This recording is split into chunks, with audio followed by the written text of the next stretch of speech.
You love this race, don't you? How many times have you done it now? I think I've done it 8 times now. I think this is the 8th Fastnet race, but I'm not entirely sure. I kind of lost count. Yeah, this Fastnet race is, I think it's going to be remembered for a long time, for the start, which was absolutely incredible. Very, very nerve-wracking, especially for us on the IMOCA 60s, because we're sailing double-handed and our boats really aren't designed to short tack out of the Solent in any conditions. And having to do that in 30 knots but gusting 35 in the Solent, which is pretty epic. So yeah, those images will remain in my head, and I think I'm not the only one that's saying that.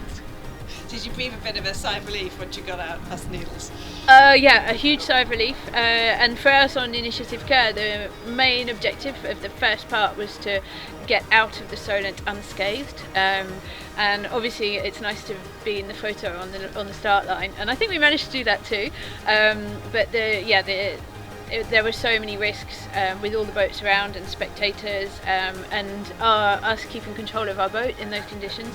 We just wanted to get out unscathed, and there was a huge sigh of relief when we made it out of the Solent. And then you're kind of free to send it properly as we like doing in the middle of the ocean.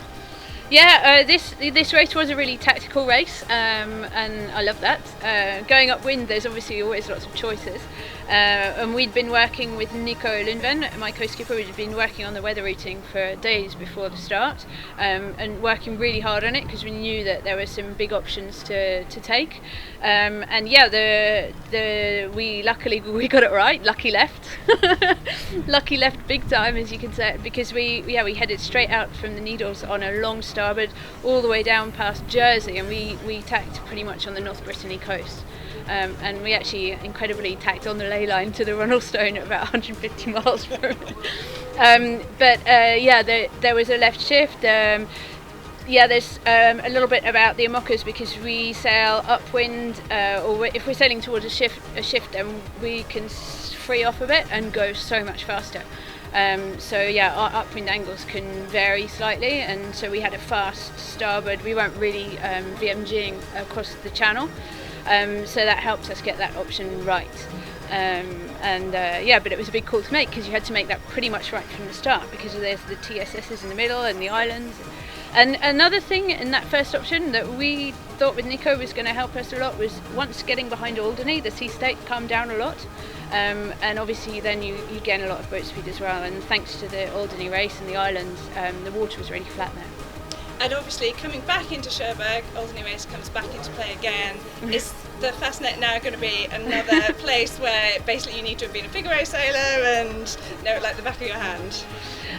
We did a lot of reminiscing with Nico, and I think it's definitely an advantage to have done lots of Fastnet races, have lots of sailing in the Solent, and to have raced a lot of Figaro races. And Nico, my co-skipper, is a 2 times Figaro winner. We thought about it a lot, and definitely the Alderney race and all the Channel Islands. Well, there's a lot of tactics on the way back up the channel to get to Cherbourg, a lot of snakes and ladders, and I think there was snakes for everybody, because the fleet compressed as the leaders touched the light wind, and the tail enders brought the wind back, so we suddenly saw each other. We'd been, I think the guys behind us were 30 miles behind us at the Fastnet, and then we finished pretty much next to each other.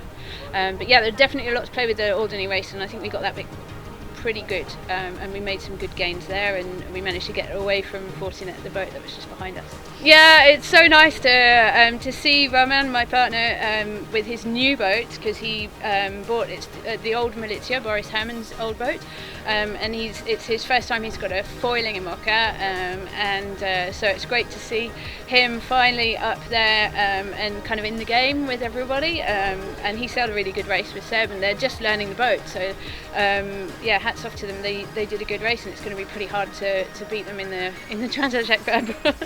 Yeah, this is the first time Nico and I have raced together, and we've only really been sailing for the last month together, but we know each other well because we train in Port La Forêt and the same squad, and I know Nico well, and but yeah, it's always a test to actually get out there racing together and see how the communications work and how we make decisions and how we deal with tiredness. There's a whole heap of stuff to work through, and I think we've come away from this race with pretty good feelings about our duo, and also with some things on the list of things to improve on before the start of the Transat Jacques Vabre.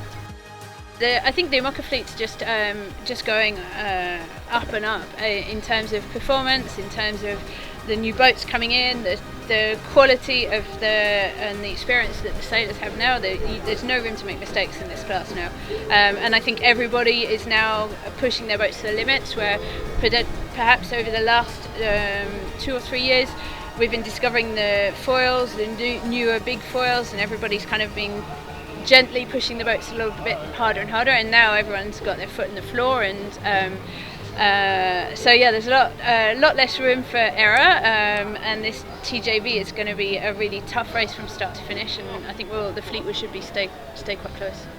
Awesome. Thank you, Sam.